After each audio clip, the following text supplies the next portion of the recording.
Allahumma salli wa sallim wa barik ala sayyidina Muhammadin wa ala alihi wa sahbihi wa man tabi'ahu ila yaumiddin. Teman-teman sekalian, jamaah salat zuhur yang dirahmati Allah Subhanahu wa taala.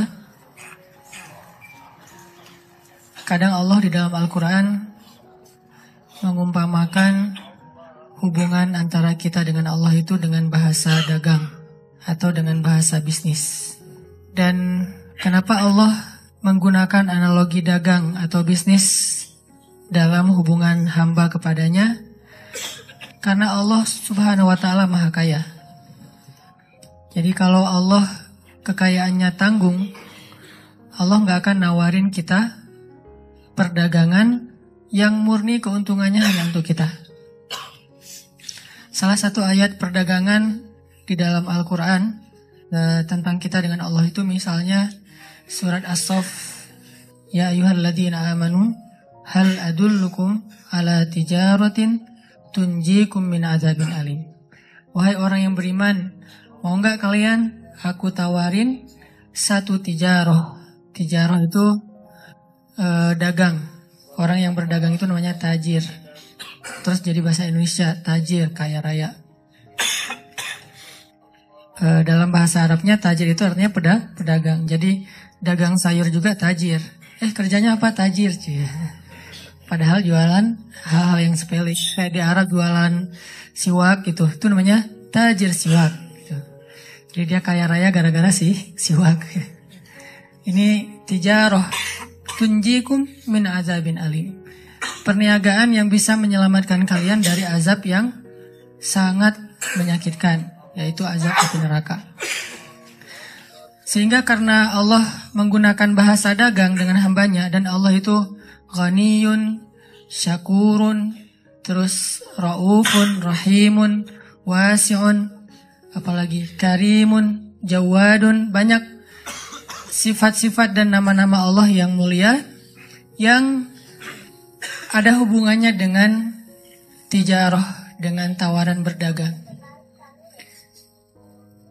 Dan semua nama itu harusnya jadi semacam motivasi dan jaminan buat kita bahwa kalau berdagang dengan Allah itu nggak bakalan rugi. Pertama, Allah itu ghaniyun, yang maha kaya. Jadi nggak akan mungkin kita ditunda-tunda bayarannya karena uangnya belum cair. Karena ternyata dananya nggak bisa diambil misalnya, atau dananya mandek dan segala macam. Nggak mungkin, karena Allah ghaniyun. Jadi hartanya itu nggak tanggung. Kalau kita berdagang atau berakad dengan makhluk, ada kemungkinan kita akan sedikit dikecewakan atau bahkan sangat kecewa karena bukan hanya dia orang yang jahat. Kadang dia orang baik juga bisa ngecewain kita. Kenapa orang baik bisa ngecewain? Karena dia manusia. Dia ngecewain kita bukan karena sengaja, tapi karena keterbatasan dan kekurangannya. Kayak kita berakad pinjam-meminjam dengan teman kita. Kita yakin sama dia, kita percaya dia orang yang jujur, orang yang amanah, dan dia berjanji dalam 1 bulan akan membayar hutang. Ternyata selang 1 bulan dia datang ke kita minta maaf, gak bisa bayar hutang karena duitnya belum ada, padahal dia udah berusaha semaksimal mungkin. Dan bukan karena dia sengaja, bukan karena dia tidak amanah, tapi karena dia manusia. Dan di waktu itu mungkin kita lagi butuh-butuhnya duit, sementara kita berharap dari dia gak cair. Alasannya juga masuk akal. Akhirnya kekecewaan itu muncul secara natural, gak bisa dibendung. Walaupun kita gak marah sama dia, tapi kecewa dan sedih minimal ada. Ini kalau berakad dengan makhluk. Kalau Allah gak mungkin kayak gitu. Ibaratnya simpanannya banyak, gak cair di bank ini masih ada bank-bank yang lain. Gak cair dari cara ini masih ada cara-cara yang lain. Banyak banget. Semua adalah lillah tabarakalladzi biyadihil mulk. Di tangan Allah semua kerajaan. Jadi berdagang dengan Allah dengan nama ghaniyun aja itu udah bikin kita harusnya nyaman. Gak usah khawatir lah kalau berakadnya dengan Allah. Justru khawatir kalau berakadnya dengan manusia. Nanti ada lagi sifat Allah yang lain. Innallaha la yukhliful mi'ad. Allah itu wafa. Allah gak pernah ingkar janji. Allah nggak pernah menunda-nunda untuk menunaikan janji, dan Allah itu nggak pernah ngasih persis seperti yang dijanjikan. Nggak pernah ngasih persis seperti yang dijanjikan. Yang ada Allah ngasih minimal 10 kali lipat dari yang dijanjikan. Ini namanya wafa, memberikan lebih dari haknya. Dan Allah itu paling wafa.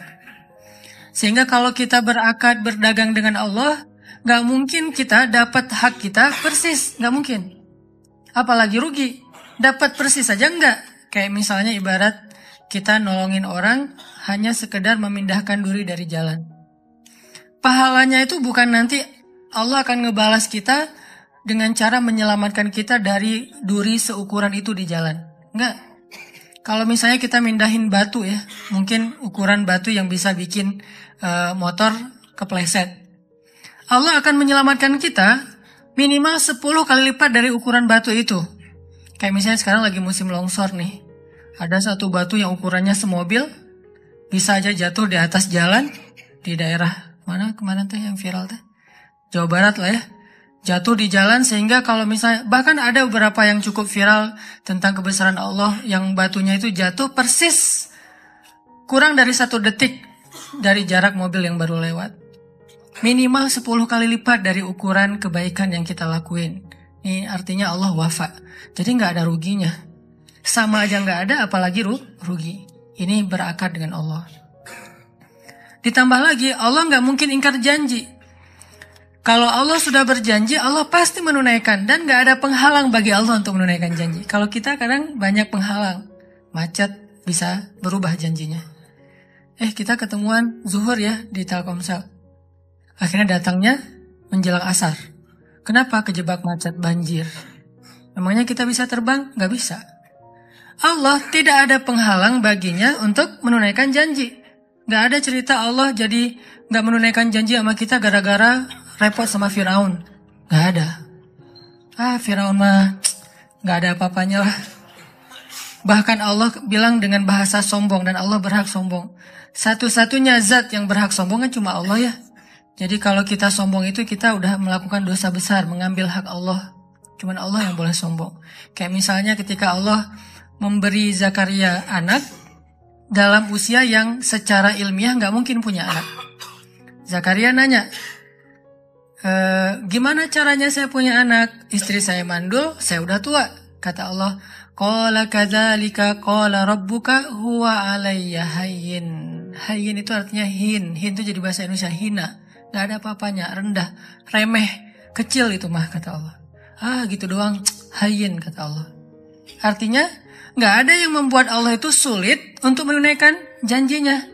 Sehingga Allah la yukhliful mi'ad. Kalau Allah udah berjanji, pasti ditunaikan. Kalau kita sampai berpikir Allah menunaikan gak ya, seolah-olah kita suuzon sama Allah. Seolah-olah Allah itu ada penghalang untuk bisa menunaikan janjinya. Walaupun Allah maha baik. Gak ada penghalang. Kalau Allah sudah berjanji, pasti Allah tunaikan.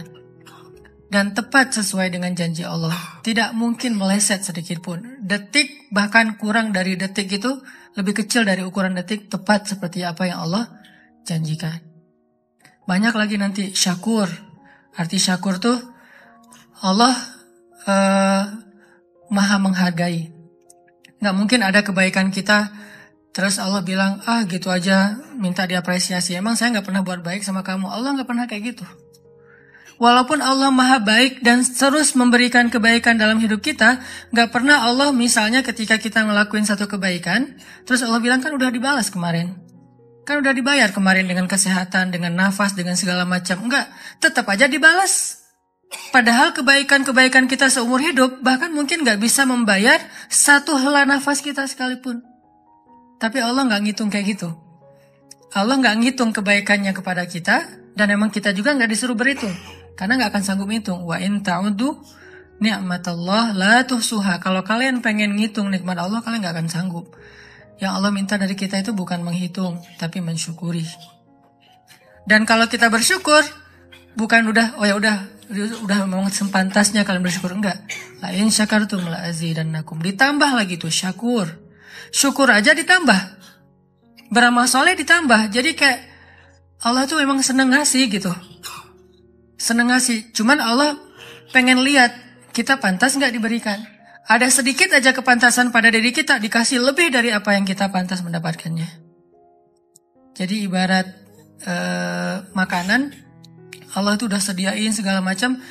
Kita tuh cuma disuruh ngambil sendok, terus makan sendiri. Kadang-kadang itu juga disuapin, cuma disuruh buka mulut doang gitu.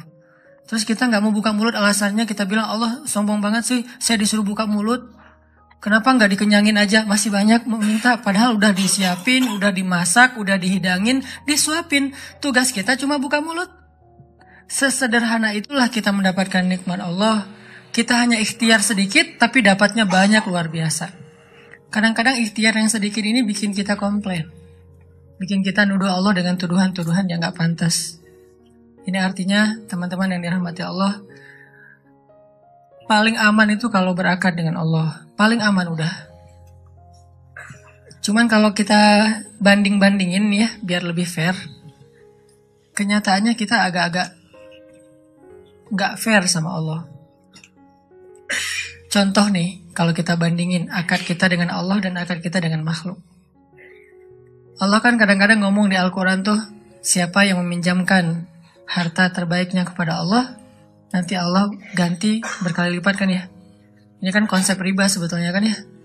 Karena Allah itu emang mengharamkan riba kalau kepada sesama makhluk. Tapi menggunakan riba kalau kepada dirinya sendiri. Makanya Allah menggunakan istilah yamhaqullahu riba wa yurbi as-sadaqat. Allah menghapus riba tapi meribakan sedekah. Bahasa, kalau kita terjemahkan secara bahasa ya, yurbi itu kan dari kata riba. Yamhaqullahu riba wa yurbi as-sadaqat. Allah menghapus riba kalau kepada sesama makhluk, tapi meribakan sedekah kalau ke Allahnya. Arti meribakan sedekah, kalau kita kasih 1, Allah balas 700 kali lipat, berarti kan riba. Tapi kalau dengan Allah nggak masalah. Kenapa? Allah nggak akan terzolimi oleh riba kita. Orang Allah maha kaya. Tapi kalau makhluk diribain, kan jadi sulit buat dia, jadi zalim. Kalau Allah tidak masalah. Lebih dari 700 kali lipat juga nggak masalah. Karena Allah bilang, bighairi hisab, tanpa batas. 700 itu hanya hitung-hitungan yang kita bisa bayangin. Tapi di akhir ayat tetap ada kalimat bighairi hisab, nggak ada batas. Allah bilang, siapa yang meminjamkan hartanya kepadaku, sedekah, zakat, wakaf, segala macam lah, termasuk nafkah kepada istri, kepada keluarga. Siapa yang meminjamkan hartanya kepadaku, aku ganti berkali-kali lipat. Siapa yang menyimpan hartanya di sisi Allah, Allah ganti. Jelas tuh ayatnya tuh. Belum lagi nanti dikuatkan dengan hadis-hadis yang sahih. Tapi kenyataannya, kadang kita masih agak ragu, nyimpan uang ke Allahnya. Lebih yakin nyimpan uang ke makhluk. Berapa tabungan kita di bank? 100 juta? Khawatir nggak dengan angka segitu kita taruh di orang lain? Nggak khawatir, kenapa? Itu bank. Itu jelas pertanggungjawabannya. Itu nggak mungkin akan dirugikan. Bahkan yang ada bertambah. Mau itu konvensional, mau itu juga syariah. Yang jelas naruh uang di situ kita yakin banget ratusan juta. Tapi naruh uang di Allah, zakat, sedekah yang jauh lebih kecil dari itu, kadang mikir, berkurang, ini nggak fair nih. Ini artinya kita sebetulnya nggak yakin-yakin amat bahwa Allah itu maha baik, maha memberikan berkali lipat, maha menunaikan janji. Nggak yakin-yakin amat, walaupun lisan kita terus mengatakan sadaqallahul azim, sadaqallahul azim. Kan kalimat sadaqallahul azim itu kalimat tasdik ya, kalimat pembenaran. Dan dia boleh diucapin di setiap habis satu ayat juga boleh. Nggak harus di akhir bacaan. Walaupun kebiasaan di Indonesia mah, sadaqallahul azim itu penutup bacaan kan. Kalau misalnya ada yang baca Qurannya lama banget, terus ada yang nyindir dari belakang. Sadaqallah, sadaqallah gitu kan ya. Biar nutup gitu bacaannya. Padahal sadaqallah itu artinya maha benar Allah. Maha benar Allah kan dia membenarkan, tasdik. Dan orang yang selalu mentasdik itu namanya siddiq. Seperti Abu Bakar as-Siddiq. Bisa aja kita bilang alif lam mim, Allahu alam wa sadaqallah. Dzalikal kitabu la raiba fi, sadaqallah. Hudal lil muttaqin, sadaqallah, bisa aja walaupun enggak harus selalu dengan lisan, tapi dalam hati juga boleh. Yang jelas, kita selalu bilang dengan lisan kita sadaqallah, sadaqallah, sadaqallah, tapi kenyataannya kita enggak bisa bohong lah. Di hati kita tuh sebetulnya enggak yakin-yakin amat bahwa Allah itu maha benar. Ini yang kita perlu bangun. Makanya buat saya belajar mengenal Allah, belajar akidah itu bukan belajar teori tentang Allah, rububiyah, uluhiyah, asma, sifat, itu wawasan lah. Dan itu dipelajari oleh para ulama. Tapi yang paling inti belajar akidah itu adalah belajar yakin sama Allah. Kadang kita nggak tahu istilah rububiyah, tapi yakin banget sama Allah yang maha memelihara. Kita nggak tahu istilah uluhiyah, tapi kita muwahhid banget ke Allah, nggak pernah menyekutukannya. Kadang kita nggak hafal semua asma dan sifat-sifat Allah Subhanahu Wa Taala, tapi kita selalu yakin dengan janji-janji Allah. Itu orang yang sudah berakidah dengan baik. Tapi ada orang yang rububiyahnya paling ahli, bahkan dia menulis buku tebal, doktor di bidang rububiyah, doktor di bidang uluhiyah, doktor dalam asma dan sifat. Wawasannya banyak, sehingga di Arab itu ada istilah maklamah. Maklamah itu kita terjebak di era banyak teori. Bilal itu nggak terlalu ngerti istilah-istilah rububiyah, uluhiyah, asma dan sifat. Bahkan istilah akidah itu bukan istilah Al-Quran dan hadis. Istilah akidah itu istilah para ulama. Makanya di Al-Azhar itu kita mempelajari bab mata kuliah, salah satunya tentang tajdidul mustalahat. Pembaharuan istilah, sejarah pembaharuan istilah yang ada di Al-Quran, yang ada di hadis, istilah yang dari ulama, istilah yang datangnya kemudian, istilah yang kekinian, termasuk kayak kita ikhtilat. Bagi sebagian orang menganggap istilah ikhtilat ini istilah yang paling baku kan ya. Padahal tidak ada istilah ikhtilat di dalam Al-Quran dan hadis. Yang ada adalah istilah hijab misalnya. Tetapi tetap nilainya ada. Akidah tidak ada di Al-Quran dan hadis. Yang ada rububiyahnya, Rabbal Alamin, Rabbin Nas, dan seterusnya, uluhiyah, dan seterusnya. Tapi istilah akidah nggak ada. Artinya, sahabat itu nggak ngerti wawasan tentang akidah secara luas seperti yang kita pelajari. Di semua taklim tuh ada pembahasan akidah. Sampai ada taklim khusus bab akidah, dibedah banyak buku. Sahabat nggak sedalam itu sebagian mereka. Hanya beberapa sahabat yang memang fakih dalam agama. Tapi banyak juga sahabat yang pas-pasan urusan agamanya. Cuman, buat mereka ilmu itu di hati, bukan di pikiran. Sehingga ilmu itu menambah iman, menambah rasa takut kepada Allah. Makanya Allah berfirman, innama yakhsyallaha min ibadihi al-ulama. Sesungguhnya yang takut itu kan sifatnya di sini. Takut itu perasaan, bukan pikiran. Maka yang takut kepada Allah itu orang yang berilmu. Berarti ilmu itu harusnya melahirkan rasa takut, melahirkan rasa yakin, melahirkan rasa berserah diri, melahirkan rasa percaya. Ini berarti ilmu. Makanya teman-teman yang dirahmati Allah, coba kita istafti qalbak, kata Nabi. Istafti qalbak, tanya ke hati masing-masing. Kira-kira kita udah berakidah belum? Kira-kira kita layak gak disebut orang yang beriman? Salah satunya, gimana kita yakin kepada Allah dalam akad-akad hidup, dalam transaksi-transaksi kehidupan. Cara mengukurnya gampang, bandingin aja dengan manusia. Padahal kan kita bilang la syarikalah, kemudian kita bilang inna sholati wa nusuki wa mahyaya wa mamati lillahi rabbil alamin. Iya karena berdua, iya karena saya. Banyak kan kata-kata Allah yang paling lah pokoknya. Tapi kenyataannya, yang contoh tadi aja, kita begitu tenang, nyaman, yakin menyimpan harta kita kepada makhluk dalam sebuah lembaga, bank atau apapun, tapi kita agak-agak ragu nyimpan uang ke Allah dalam bentuk sedekah, zakat, dan seterusnya. Padahal Allah nggak pernah minta 100% loh. Kalau kita mau ngasih 100% juga ada syaratnya.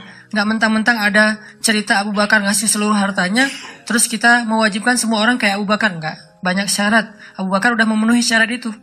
Salah satu syaratnya keluarganya ridho. Karena kalau keluarganya nggak ridho berarti zalim kan? Ada seorang sahabat pengen nyedekahin semua hartanya sebelum dia wafat.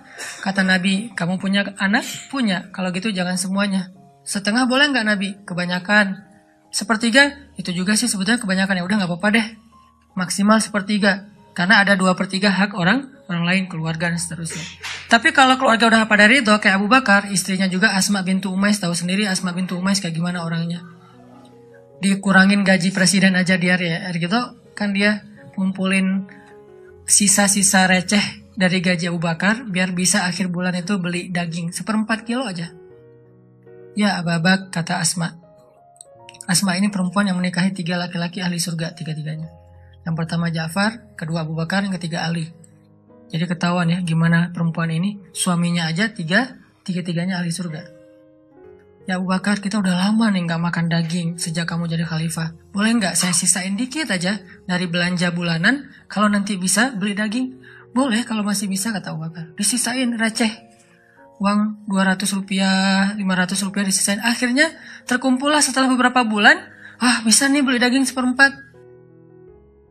Akhirnya dia bilang, ya Abu Bakar, sudah terkumpul nih. Kayaknya bisa beli daging walaupun sedikit untuk kita makan sekali aja.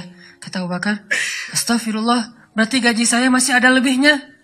Kasih ke Baitul Mal, mulai bulan depan gaji saya dikurangin seukuran dengan yang bisa disisain. Asma bintu Umais, sami'na wa ata'na. Enggak, ceraikan saja, pulangkan saya. Enggak. Asma bintu Umais. Makanya, apakah istri kita Asma bintu Umais? Dan apakah kita Abu Bakar? Kita bukan Abu Bakar dan istri kita bukan Asma bintu Umais. Jadi kita mending pakai aja teladannya Sa'ad bin Abi Waqqas mungkin. Atau Muaz bin Jabal. Atau minimal Abdurrahman bin Auf. Gimana Abdurrahman bin Auf? Minimal ya. Ketika Abdurrahman bin Auf ngelihat istri-istri Nabi ditinggalkan oleh Rasulullah kan jadi janda nih. Dan istri Nabi kan gak boleh nikah lagi. Sehingga harus ada yang nafkahi. Maka Abdurrahman bin Auf memberikan masing-masing istri Nabi hadiah sebesar 21 miliar satu orang. Ada 9 orang. 21 miliar. Dan itu receh lah buat Abdurrahman mah. Abdurrahman kok gede banget? Berapa emang 21 miliar? Emang saya pernah ngasih segitu? Lupa. Kita ngasih 1.000 aja ingat sampai mati gitu ya. 21 miliar. Satu istri Nabi, bayangin. Jadi artinya, ini maaf ya, gimmicknya kebanyakan kemana-mana. Intinya mah, kalau kita berakar dengan Allah, gak mungkin kita rugi. Cuman mau jujur, tanya aja ke hati sendiri. Sama gak? Sama aja gak boleh sebetulnya. Masih kurang fair kalau sama. Harusnya Allah lebih ya. Tapi sama juga belum. Apakah sama ketenangan kita ketika kita nabung uang di bank dengan ketika kita bersedekah? Sama ketenangannya. Mantap gitu. Wah, sedekah misalnya dengan angka yang agak sedikit menurut kita gede. Kan itu relatif ya. Misalnya ada donasi untuk Palestina, Suriah, segala macam lah. Untuk kemanusiaan, ada untuk di Indonesia juga bencana. Kalau ngasih 100.000 mungkin kita nggak mikir.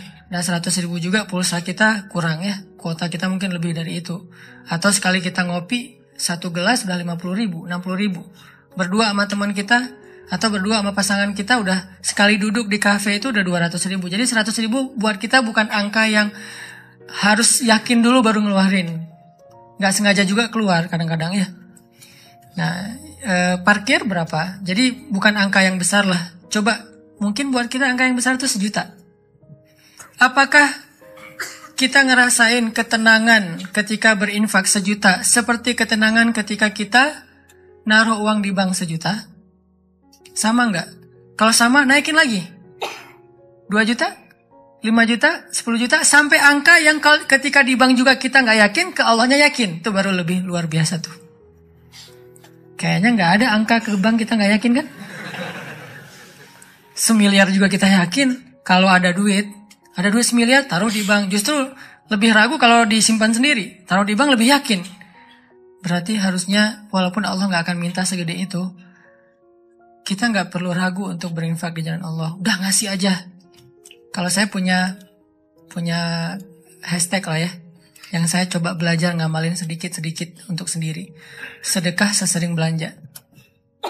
Sedekah sesering belanja. Terutama belanja yang bukan kebutuhan pokok.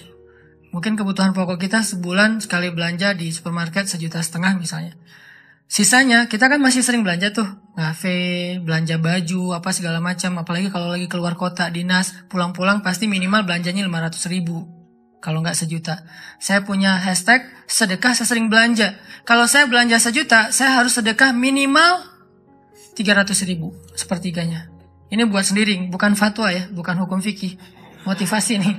Motivasi buat sendiri. Karena nggak boleh memfatwakan lebih dari standar fikih kan.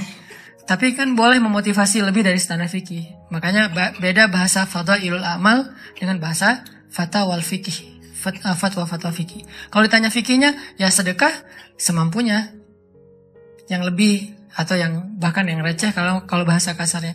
Tapi kalau motivasi, coba 1/3 deh. Berarti kalau kita belanja 1 juta, budget kita 1.300.000. Begitu selesai belanja 1 juta, langsung saya udah save rekening sosial atau rekening kemanusiaan, transfer. Karena kalau transfer nggak berasa ya, lebih enak gitu. Kalau uang kertas kan, aduh tebal Kalau transfer tinggal ketik, kirim, ujung-ujungnya lama-lama, kenapa tinggal segini saldonya gitu. Pokoknya biasain kayak gitu. Jadi kita sisi positifnya apa? Pertama, kan tujuan bersedekah itu salah satu goals dari sedekah itu apa? Menghilangkan rasa kikir kan? Salah satu goals dari sedekah itu menghilangkan rasa kikir. Jadi ukuran sedekah yang afdol itu adalah ukuran yang bisa membuang rasa kikir di hati kita. Gimana membuang rasa kikir? Sampai kita ngerasa nggak sayang lagi dengan uang itu untuk diberikan kepada Allah. Itu berarti udah hilang rasa kikir. Sampai kita merasakan membantu orang lain itu lebih berharga daripada menyimpan atau menumpuk-numpuk harta. Udah hilang rasa kikir. Berarti kita harus belajar menghilangkannya dengan sedekah. 1. Kedua apa? Kita jadi perhitungan untuk belanja. 1 juta, 1.300.000. 2 juta, 2.600.000. 10 juta, 13 juta. Kan gitu kan ya? Jadi ngitung gitu. Apalagi buat ibu-ibu nanti nih. Ibu-ibu lah. Karena kadang-kadang kalau kan ada tutorial belanja ala Rasulullah kan. Salah satu tutorial belanja ala Rasulullah itu apa? Bawa barang sendiri. Nabi pernah lagi belanja di pasar, terus ditemenin sama Abu Hurairah kalau nggak salah. Pas Nabi beli apa gitu, Abu Hurairah pengen bawain barang Nabi. Kata Nabi, orang yang belanja membawa barangnya sendiri. Nanti baca tuh di Riyadhus Shalihin. Bab etika-etika gitu, termasuk etika berbelanja. Kenapa disuruh bawa barang sendiri? Biar ketahuan kalau dia udah belanja banyak. Bayangin yang bawanya suami, supir, kan gak ketahuan. Enteng aja kan ya, yang dibawa cuma kartu kredit doang atau kartu debit misalnya. Kan ringan tuh, begitu dia bawa sendiri rempong gitu kan. Oh udah banyak juga ya belanja saya. Makanya Nabi menyunahkan tutorialnya bawa belanjaan sendiri, jangan titipin ke orang lain. Jadi teman-teman yang dirahmati Allah SWT, di situ kita bisa ngukur. Kita nih yakin gak sih sama Allah sebetulnya? Karena kalau kita gak terlalu yakin sama Allah, wajar kalau gitu kehidupan kita itu agak-agak banyak tersendat. Soalnya kenapa? Aku tergantung prasangka hambaku kepadaku. Ya kita sendiri yang jadi jawabannya. Gimana kita yakin sama Allah, kayak gitulah Allah ngasih ke kita.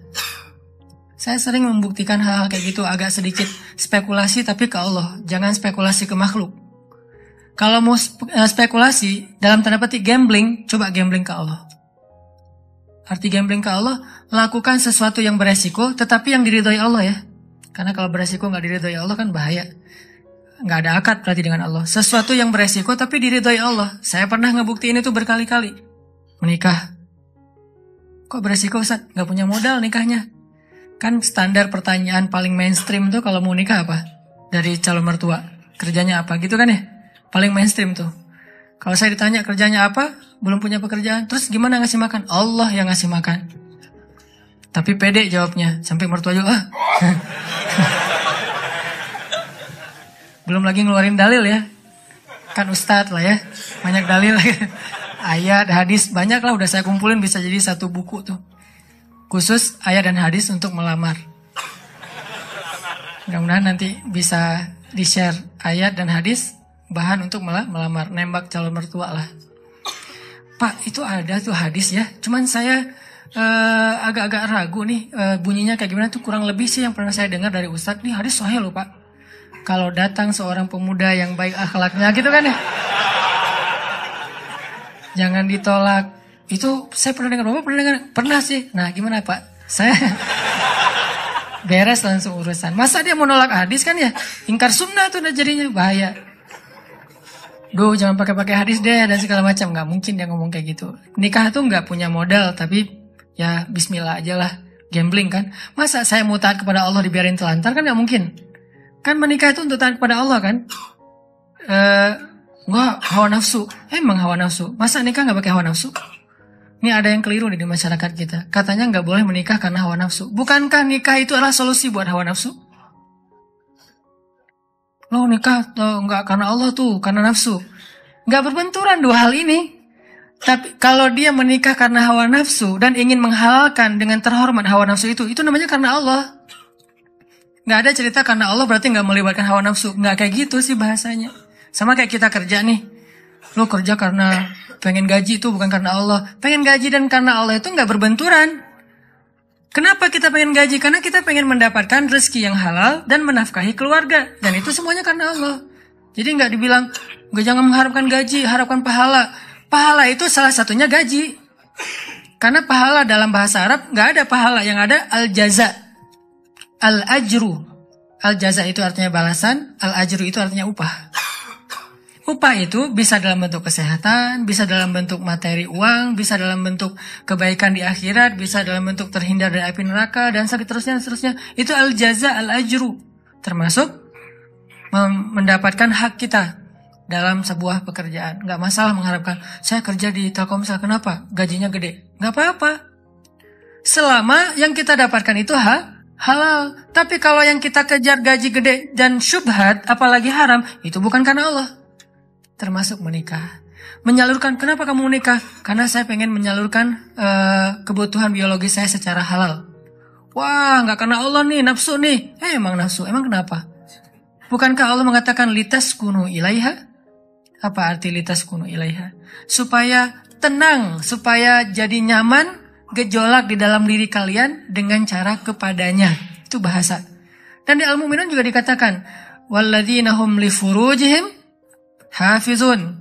Kalau nggak bisa hafizun, maka dia salurkan. Gimana cara nyalurinnya? 2. Illa ala azwajihim. Yang kedua nggak usah dibahas. Yang satu aja. Illa ala azwajihim, kepada istri mereka. Bukan istri mereka, istri-istri mereka. Illa ala azwajihim. Kalau dia menyalurkan dengan cara yang lain selain yang dibolehkan kayak gitu, kata Allah, faulaika humul adun. Dan Allah nggak suka kepada orang yang melampaui batas.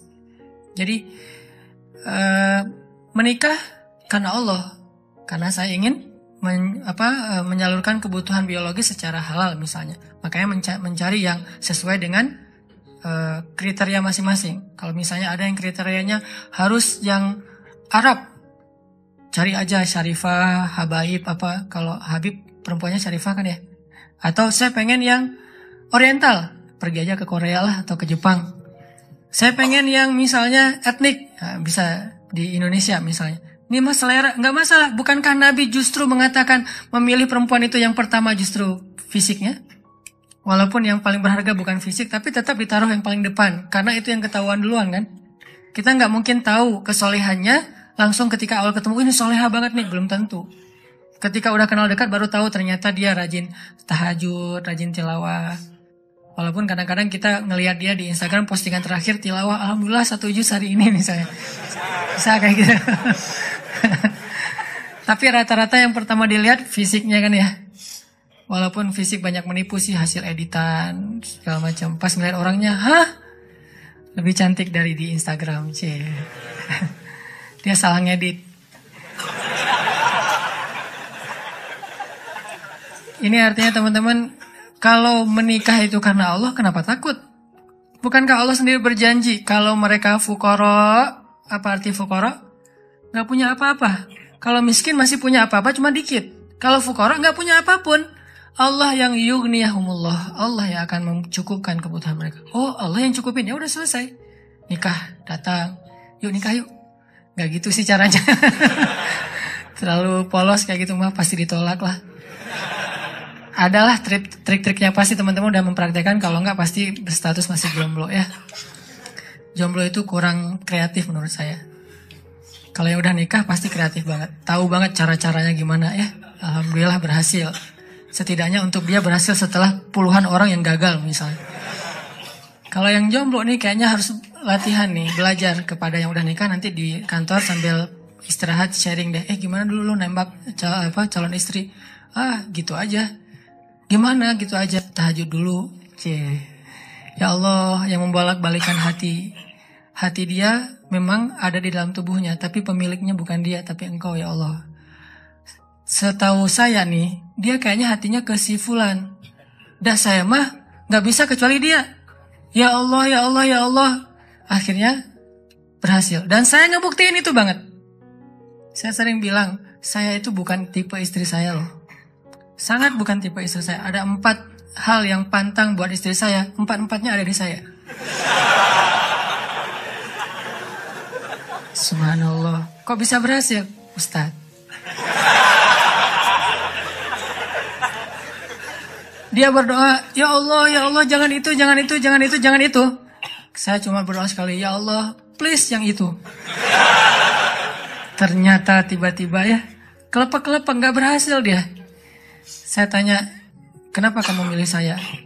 Bukankah empat-empatnya ada pada saya? Pertama, gak mau orang Sumatera. Katanya orang Sumatera itu keras. Saya dulu orang Sumatera itu keras. Orang Aceh, Sumatera, kuliah di Mesir. Nggak Mesir mah, Sumateranya Arab. Kan Arab juga ada Sundanya, ada Jawa ya. Sundanya Arab itu kayak Yaman.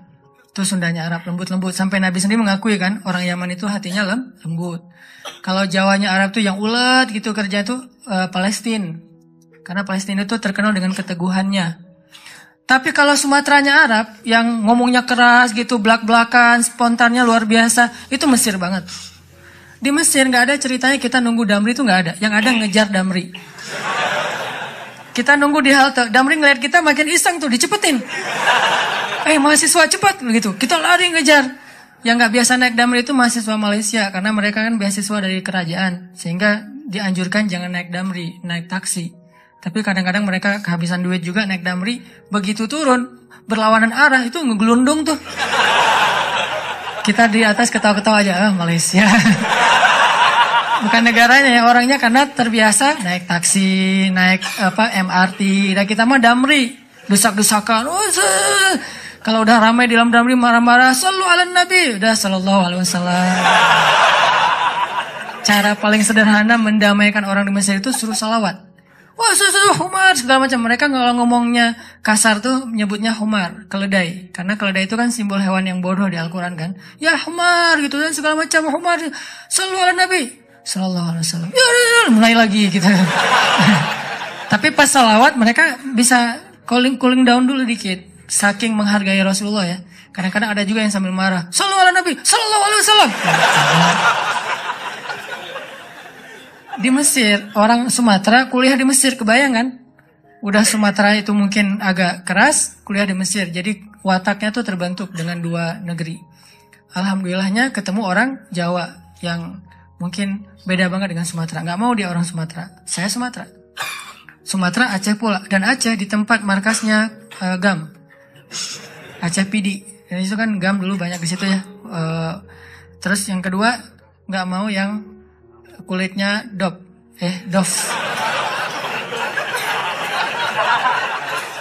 Kebanyakan ke pantai misalnya. Saya nyebutnya nggak dof sih, nyebutnya eksotis gitu. Ketiga, nggak mau yang berewokan. Nggak usah tanya kenapa. Keempat, nggak mau anak pesantren. Ini juga nggak tahu kenapa nih. Empat-empatnya ada di saya nih. Ya Allah, please jangan itu. Ya Allah, saya pengennya itu. Kuat-kuatan doa. Ternyata doa saya lebih diijabah. Tadi kan, Ustaz. Pas ketemu sama dia, kenapa kamu mau sama saya? Padahal empat-empatnya ada di saya. Karena kamu punya yang kelima. Apa? Hati kamu. Nggak gitu sih ngomongnya. Yang jujurnya bukan itu mah versi jaim ya. Kalau versi jujurnya, kenapa? Karena kamu pelet gitu ya. Peletnya pakai apa? Pakai Al-Quran. Begitu ketemu, Bismillahirrahmanirrahim. Ria-ria dikit lah. Tapi ria untuk kebaikan kan. Biar dapat seseorang yang sesuai dengan isi hati. Ngeklik langsung, ya Allah, berhasil. Dan setelah itu, biarin Allah aja yang ngatur. Mau kerja apa, mau tinggal di mana. Ternyata alhamdulillah saya ngerasain justru rezeki itu Allah mudahin setelah menikah. Dulu awal-awal saya datang ke Bandung, kita ngontraknya itu di rumah yang tempat pembuangan sampah. Di Tegalega tuh, di salah satu lapangan di Bandung, di pojok Tegalega itu ada pembuangan sampah. Kita tinggal di situ. Paling murah soalnya di situ. Mulai saya usaha nerjemahin buku, nggak ada yang mau nerbitin. Terjemahannya jelek katanya. Ya udah deh. Mungkin bukan terjemahannya yang jelek. Lihat muka saya dia sebel. Banyak orang yang lihat muka saya tuh sebel. Termasuk tadi calon istri saya pertama ngeliat muka saya, apaan sih nih orang kayak gini banget. Sekarang kok gini banget ya kamu? Tuh, terjemahin buku gak bisa. Akhirnya saya nulis buku sendiri. Karena gak bisa nerjemahin, nulis aja sendiri. Capruk aja pokoknya, nulis apa yang bisa ditulis, tulis. Ditaruh ke penerbit juga gak ada yang mau nerbitin. Ada satu-satunya penerbit yang mau nerbitin, katanya royaltinya Sedikit banget dan bayarnya setahun sekali. Bayangin royalti setahun sekali. Sedikit sekali lagi tuh. Akhirnya saya terbitin sendiri. Jadi penerbit, jadi direktur, jadi penulis, jadi kuli. Angkat buku pakai kotak Marlboro, lintasin Jalan Soekarno-Hatta, ngirim ke Sumatera, Kalimantan. Pelan-pelan akhirnya usaha nambah dari penerbitan ke jual pulsa. Jadi saya dulu pernah jadi vendor gitu sih, bahasa kerennya, vendor Telkomsel gitu ya. Saya tuh jual pulsa, ada 60 cabang pulsa di Bandung sebelum ada di Alfamart dan Indomaret. 60 cabang pulsa. Terus nambah lagi ke jual beli mobil second. Beli, jual, dikira orang kaya banget, padahal gonta-ganti aja karena emang dijual. Tapi yang harga murah di bawah 100 juta, bukan yang mobil-mobil mahal. Terus coba-coba di properti. Ternyata Allah mudahin setelah menikah. Karena kenapa? Allah yang janjiin. Allah nggak mungkin ingkar janji. Gambling dikit lah di awal. Tapi di tengah dan di akhir kita akan ngelihat banget gimana Allah nunjukin kebenaran janji-janjinya. Tapi kalau kita nggak berani gambling sama Allah, ya Allah pasti akan nunjukin ke kita yang terbayangkan oleh kita. Saya sering bilang, nasib kita itu tergantung iman. Kalau kita pengen kehidupan kita amazing, kita harus punya iman yang amazing. Kalau kita pengen dapat lebih banyak miracle dalam hidup kita, surprise, berarti iman kita itu harus miracle. Kalau iman kita ilmiah, kita hanya akan mendapatkan kehidupan yang ilmiah sesuai dengan hitung-hitungan kita. Kalau kayak gini, 1 tambah 1, 2. Kalau kita pengen hidup kita banyak kejutan, 1 tambah 1, 10, berarti kita harus punya keimanan yang amazing, miracle, ajaib kayak gitu. Aku tergantung prasangka hambaku kepadaku. Dan salah satu cara nguji iman, gambling aja sama Allah. Saya berangkat ke Mesir gambling, gak bawa uang sama sekali. Tapi alhamdulillah di Mesir, Allah kasih rezeki yang luar biasa. Bahkan bisa ngirimin buat adik-adik di Aceh. Karena ibu saya kalau telepon ibu, Mak butuh apa? Adik-adik belum bayar sekolah, kirimin bayar sekolah. Mak butuh apa? Ini mau bulan puasa, di rumah gak ada kulkas, masa beli es terus di tetangga. Berapa kulkas? 1 aja gak usah banyak-banyak, beli kulkas. Alhamdulillah bisa ngirim gitu. Ma butuh apa lagi? Nih kamu kalau telepon ma harus gak enak ke tetangga. Selalu nelponnya ke rumah tetangga kan. Pasang telepon dan di rumah nanti kamu bayar ya bulanannya. Siap, kirimin. Pokoknya alhamdulillah kehidupan di rumah kita juga jadi terangkat sejak ke Mesir. Padahal pergi ke Mesirnya gak punya modal. Modalnya apa? Allah di Indonesia dengan Allah di Mesir itu sama. Itu aja modalnya. Kalau di Indonesia saya bisa makan, kenapa di Mesir enggak? Orang Allahnya sama. Yang ngasih makan kan sama.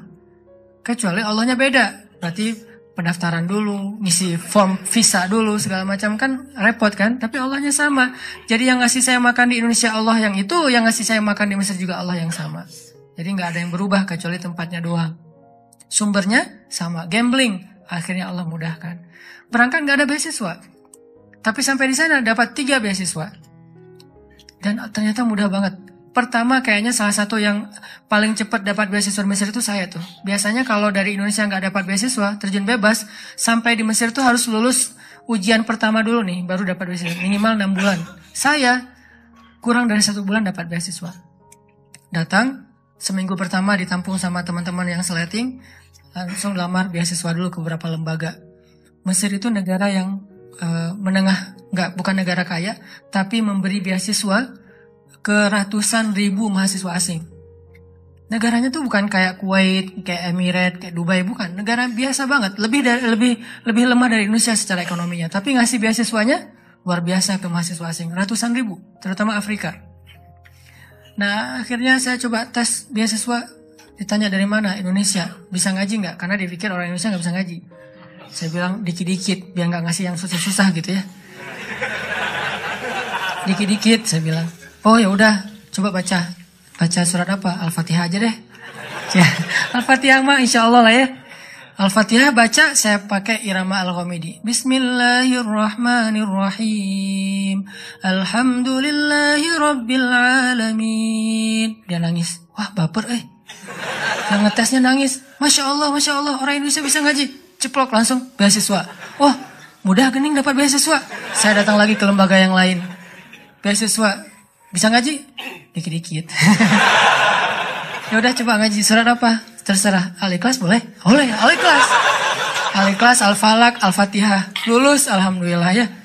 Ada itu mah insya Allah lulus. Dikirain orang Indonesia tuh kayak orang yang baru masuk Islam yang mungkin belajar Al-Quran juga baru gitu. Alhamdulillah saya udah sering ikut musabaqah dari kecil dan alhamdulillah sering juara nasional. Jadi ya, dikit-dikit bisa lah untuk bikin orang agak-agak baper, tahu trik-triknya.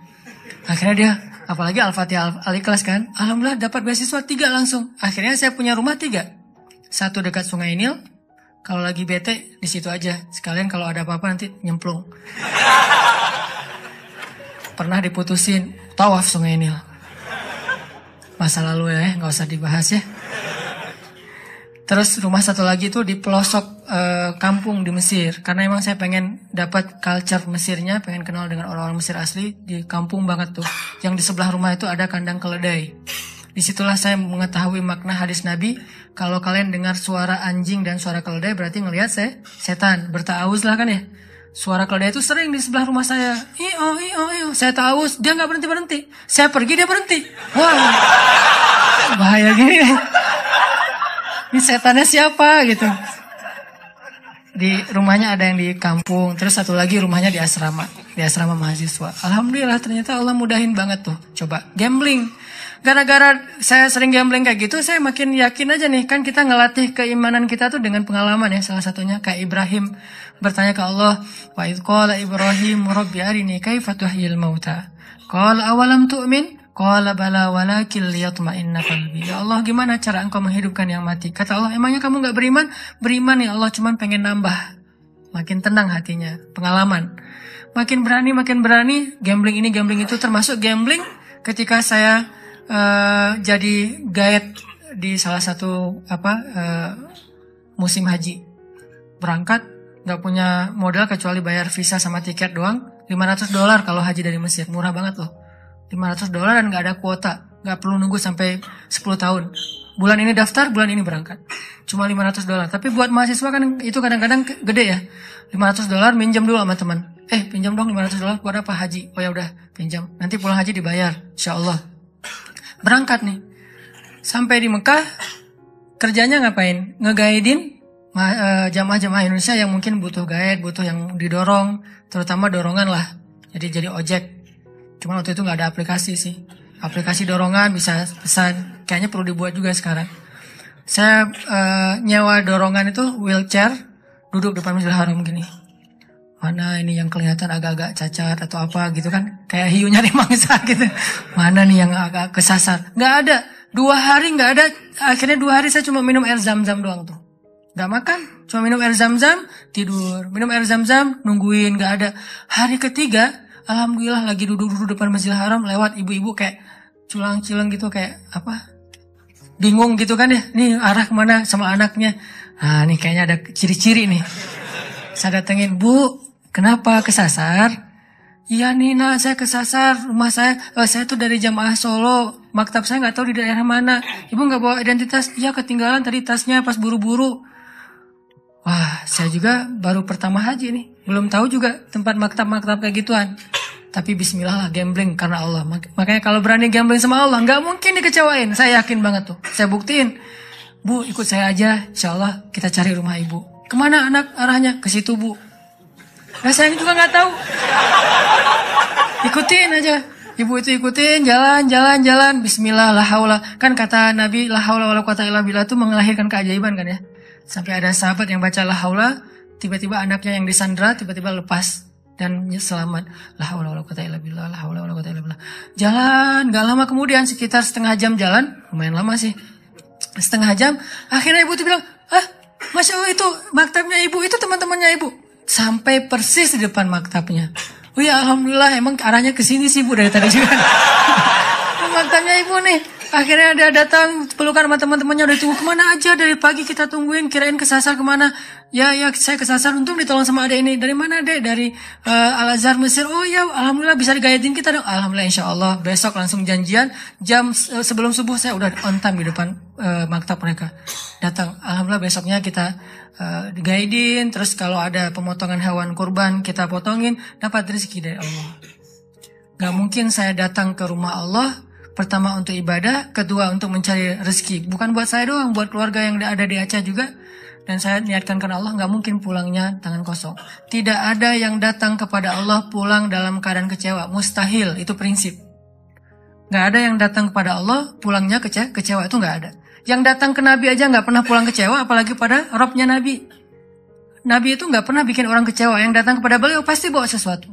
Kalau minta sesuatu kepada Nabi nggak mungkin ditolak, apalagi Allah.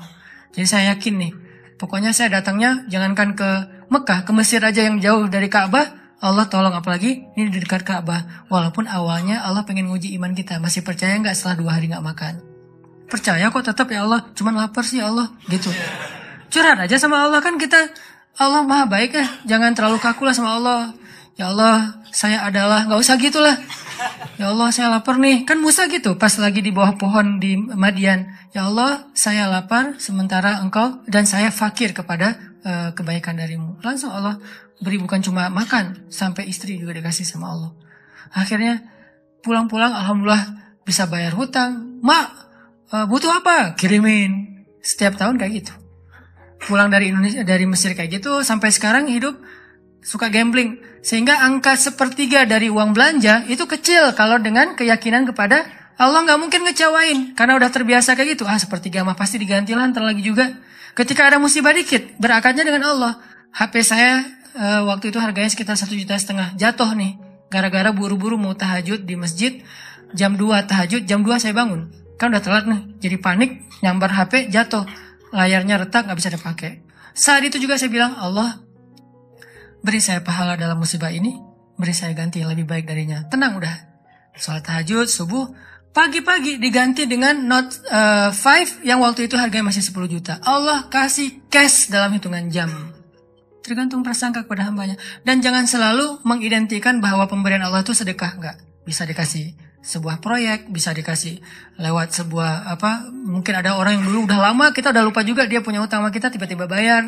Banyak cara lah buat Allah. Saya pernah mobil saya diserempet sama aparat. Dia yang salah tapi dia yang marah-marah.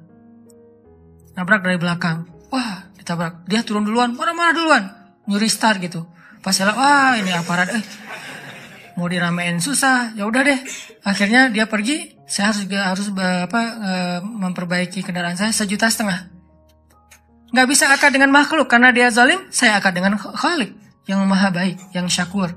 Ya Allah, beri saya ganti yang lebih baik dari ini. Seminggu kemudian, saya ada suatu urusan pekerjaan, dapat ganti dari Allah 15 juta, 10 kali lipat dari yang sudah diambil. Dan jangan bilang, kalau enggak tadi udah jadi 16,5 juta loh. Enggak. Kan kita kadang-kadang ngitungnya suka gitu ya. Padahal kalau enggak ada 1,5 juta yang kita ikhlasin, enggak ada 15 juta. Jadi tetap 15 juta sebetulnya.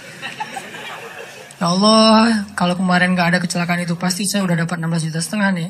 Ini agak-agak terlalu tamak ya. Intinya teman-teman yang dirahmati Allah, yuk kita belajar berakar dengan Allah itu di hati. Bukan cuma inna sholati wa nusuki wa mahyaya wa mamati lillahi rabbil alamin secara lisan, tapi libatkan hati kita.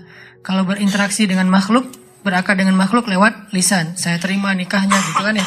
Nikah, apa aja lah pokoknya. Lisan kan. Tapi kalau dengan Allah, hati. Karena kalau nggak melibatkan hati, nggak sah akad kita dengan Allah. Walaupun lisan kita ngucapin yang paling manis sekalipun. Karena orang munafik lebih manis dari itu. Nanti baca di surat Al-Munafikun. Gimana kata-kata orang munafik. Baca lagi surat Al-Jumu'ah. Baca lagi surat-surat lain tentang orang munafik. At-Taubah. Banyak kan cerita-cerita orang munafik yang lisannya baik. Tapi hatinya nggak terlibat. Maka Allah mengatakan, Fi qulubihim marad. Yukhadi'un Allah. Yuk kita berakar dengan Allah dengan melibatkan hati, yaitu yakin. InsyaAllah dengan begitu Allah akan tunjukin keajaiban dalam hidup kita, memudahkan urusan-urusan kita, memberikan kita kebaikan-kebaikan yang tidak terhingga. Itu aja yang bisa saya sampaikan. Barakallahu li wa lakum. Wassalamualaikum warahmatullahi wabarakatuh. Dukung dakwah kami dengan like dan subscribe. Semoga rezeki kalian berlimpah.